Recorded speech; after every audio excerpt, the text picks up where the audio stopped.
Speaking of hardware being hard, Snap has shown off their new spectacles. Yes. Go ahead, Will. I watched the video of this. Same. I don't know the use case for it. It's not being made available right now to the public. Right. It's going to a select group of people to potentially develop for it. AR types. Yeah. Are you? Man, I never saw you so upset in my life. Well, I'm just confused. Yeah. I don't know, what is this for? They tried glasses before. Well, the glasses before, though, were a totally different thing. It was for stories. Did they even call it stories? What was Snapchat's version of stories? They were stories, right? Snaps. Snaps? Oh. But Yeah. I'm saying when you had your daily story on it. I think it was They were all snaps. I think it might have been called Snapchat stories or something along those lines. Oh, okay. Yeah. You don't want to get to the bottom of that. You don't want to get to the bottom of that. Maybe it wasn't. I mean, Instagram has stories and YouTube has stories. So who came up with the story idea? Yeah, my story, Snapchat. Yeah, come on. Get out of here. What is Snapchat? Come on, man. I remember when they first launched that thing about 17 years ago. Oh. Anyway, so originally you were recording video. Those spectacles just had cameras in them and they were more stylish. So it is odd that they're using the spectacle branding for something that's quite a bit different than what they were doing before. There was no AR component to those old ones, right? They were just recording devices capable of adding to your Snapchat story simply through quickly tapping a thing. And that was a retail product that you could actually buy and own. Right. This, on the other hand, is leveraging their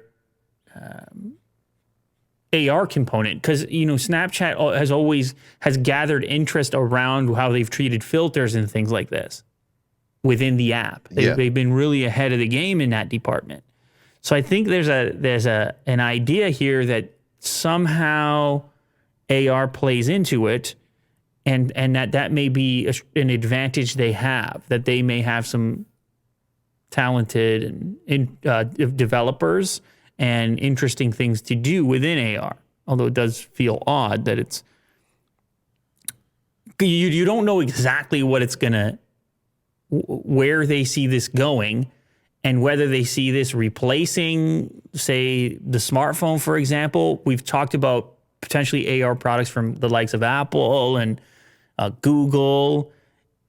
Facebook obviously is playing in that space through Oculus stuff, which is also VR.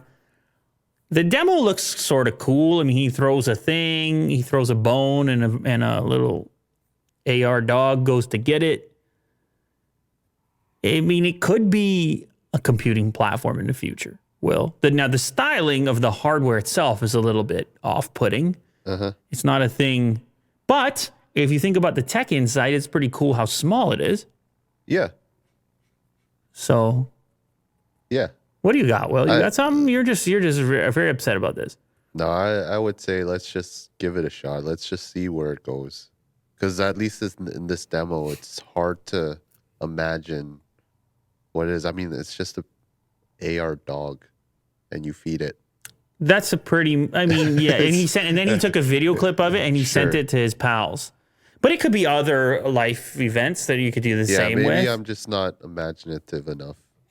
Yeah, I mean, it could be like a party scene, and all your pals look different because they're wearing crazy outfits, AR outfits. You can kind of create this bizarre imaginary environment and then capture it your way and then send that to all of them after the fact. They're like, whoa, I was a pirate. A lot of laughs there. Well, I don't know, because people do these things, Will. Yeah. They put the filters on. And the technology's cool. Look like at me. I'm an old man. And then everybody's supposed to look at it. Holy cow, you're an old man. Yeah. Well, look, I mean, it could be like entertainment. I'm not doing these things, but the youngsters are doing these things. Sure, they love these type of things. Yes. Yeah, we'll see. We'll see how it goes. We'll see how she goes.